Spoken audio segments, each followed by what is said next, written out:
Hello दोस्तों, welcome to अभिश्रु education. तो इस वीडियो में हम class 10th history chapter number 1 nationalism in Europe को स्टार्ट करेंगे। तो चलिए शुरू करते हैं। 1789 में हुई फ्रेंच रेवोल्यूशन को दुनिया की हिस्ट्री में एक बहुत ही इम्पॉर्टेंट इवेंट माना जाता है, क्योंकि इसी इवेंट से आइडिया ऑफ रिपब्लिक और डेमोक्रेसी पूरी दुनिया में फैला, जिसको बाद में इंडिया ने भी अपनाया। फ्रांस ये चाहता था कि यही आइडिया पूरे यूरोप में सबसे पहले फैले, और हुआ भी कुछ ऐसा। बाकी यूरोपियन कंट्रीज में खुद के जैकोबियन क्लब्स खुल गए, और इसी की वजह से नेपोलियन बोनापार्ट के अंडर में फ्रेंच आर्मी ने स्विट्जरलैंड, जर्मनी और इटली पे 1790 में अटैक कर दिया। तो जानते हैं फ्रेंच रेवोल्यूशन के इफेक्ट्स क्या हुए फ्रांस पे। फर्स्ट इफेक्ट था एंड ऑफ मोनार्की, यानी कि फ्रांस में मोनार्की सिस्टम खत्म हो गया था और लोगों ने रिपब्लिक और डेमोक्रेटिक जैसे सिस्टम को अपना लिया था। फ्रांस में लास्ट किंग था बर्बन फैमिली का किंग लुई 16। अब जो पावर थी वो मोनार्की गवर्नमेंट से हटकर लोगों के हाथ में आ गई थी। दूसरा इफेक्ट था कि फ्रांस में एक नया फ्लैग लागू किया गया जो कि ट्राई कलर का था, और इसी के साथ मर्साइलेस को नेशनल एंथम भी घोषित किया गया। थर्ड इफेक्ट था फ्रेंच को फ्रांस की नेशनल लैंग्वेज बना दिया गया। फोर्थ इफेक्ट था कि फ्रांस में नेशनल असेंबली के नाम से एक नई डेमोक्रेटिक गवर्नमेंट आई, जिसको डेमोक्रेटिक तरीके से थर्ड एस्टेट के लोग यानी कि कॉमन सिटीजन चुना करते थे। फिफ्थ इफेक्ट था कि फ्रांस में इंटरनल कस्टम ड्यूटीज को खत्म कर दिया गया, जिसकी वजह से अब इंटरनल स्टेट्स के अंदर आपको बिजनेस करने के लिए कोई भी एक्स्ट्रा टैक्सेस नहीं देने पड़ेंगे। और सिक्स्थ इफेक्ट था आइडिया ऑफ नेशनलिज्म को प्रमोट करना। नेशनलिज्म यानी कि अपनी कंट्री, उसकी हिस्ट्री और पॉलिटिक्स से प्यार करना। ये काम फ्रेंच आर्मी ने under the leadership of Napoleon Bonaparte किया। फ्रांस के लोग डेमोक्रेटिक और रिपब्लिक गवर्नमेंट आने के बाद बहुत खुश थे, लेकिन उनकी खुशी बहुत टाइम तक नहीं चली, क्योंकि 1799 में नेपोलियन बोनापार्ट ने अपने आप को फ्रांस का एम्परर घोषित कर दिया और फ्रांस में डिक्टेटरशिप लागू कर दी। डिक्टेटरशिप लागू करने के जस्ट बाद नेपोलियन बोनापार्ट ने फ्रेंच सोसाइटी के अंदर कुछ चेंजेस किए, जिसको सिविल कोड ऑफ 1804 या फिर नेपोलियन कोड भी कहा जाता है। आइए इस कोड के बारे में जानते हैं। तो सिविल कोड ऑफ 1804 हर उस स्टेट पे लागू होता था जहां पर नेपोलियन बोनापार्ट का राज था। इस कोड के अंडर हर इंसान को लॉ के आगे इक्वलिटी दी गई थी। इस लॉ से लोगों को राइट टू प्रॉपर्टी भी मिल गया था। आप अपनी प्रॉपर्टी के मालिक हैं और आपसे आपकी प्रॉपर्टी कोई भी नहीं छीन सकता, सिवाय गवर्नमेंट के, वो भी कुछ एक्सट्रीम केसेस में। फ्यूडल सिस्टम को हटा दिया गया। एक वक्त पर फ्रांस की सोसाइटी पावर्स के बेसिस पे डिवाइडेड थी, जिसमें फर्स्ट एस्टेट, सेकंड एस्टेट और थर्ड एस्टेट थे। फर्स्ट एस्टेट के लोगों में मोस्टली रॉयल्टी फैमिली के लोग आते थे। सेकंड एस्टेट में जितने भी चर्च से जुड़े हुए लोग हैं वो थे, और थर्ड एस्टेट के अंदर कॉमन पीपल थे। इन कॉमन लोगों को अपने से ऊपर के एस्टेट के लिए जबरदस्ती काम करना पड़ता था, जैसे कि कभी कभी उनके लिए फार्मिंग करनी पड़ती थी, उनके घर पे जाके उनके लिए लेबर करना पड़ता था। तो इसी फ्यूडल सिस्टम को हटा दिया गया 1804 के सिविल कोड में। सर्फडॉम और मैनोरियल ड्यूज को खत्म कर दिया गया।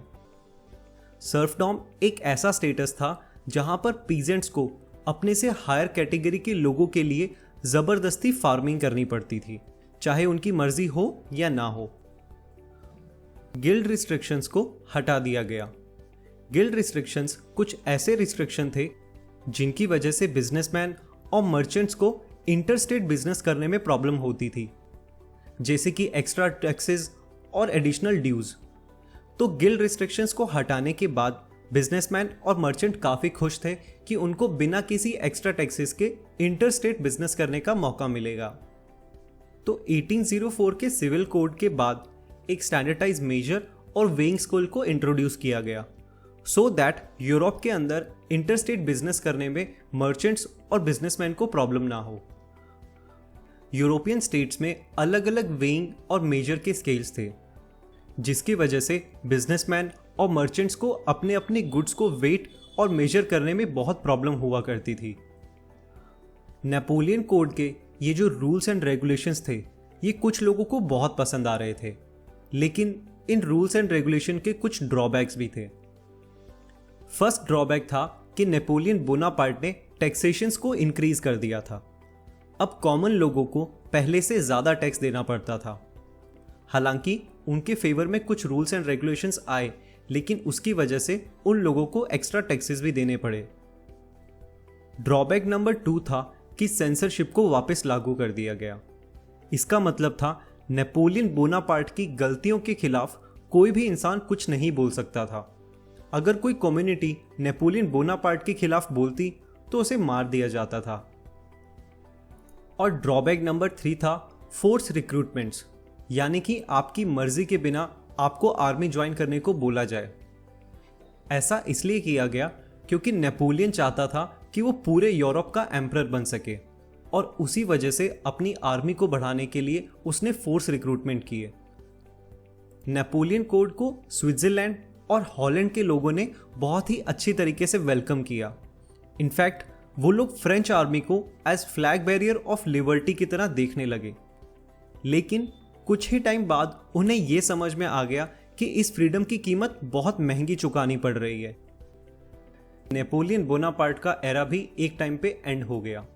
उसके बारे में पढ़ते हैं। 1815 में यूरोपियन पावर्स थी ब्रिटेन, रशिया, प्रूजिया और ऑस्ट्रिया, जिन्होंने कलेक्टिवली ये प्लान किया कि नेपोलियन बोनापार्ट को हराया जाए, क्योंकि धीरे धीरे नेपोलियन बोनापार्ट पूरे यूरोप पर कब्जा कर रहा था। तो इन लोगों ने कलेक्टिवली मिलके नेपोलियन बोनापार्ट को वाटरलू की लड़ाई में हराया, और इस हार के बाद the famous treaty of Vienna को साइन किया गया 1815 में। तो जानते हैं कि ट्रीटी ऑफ वियना के बाद क्या इफेक्ट्स हुए।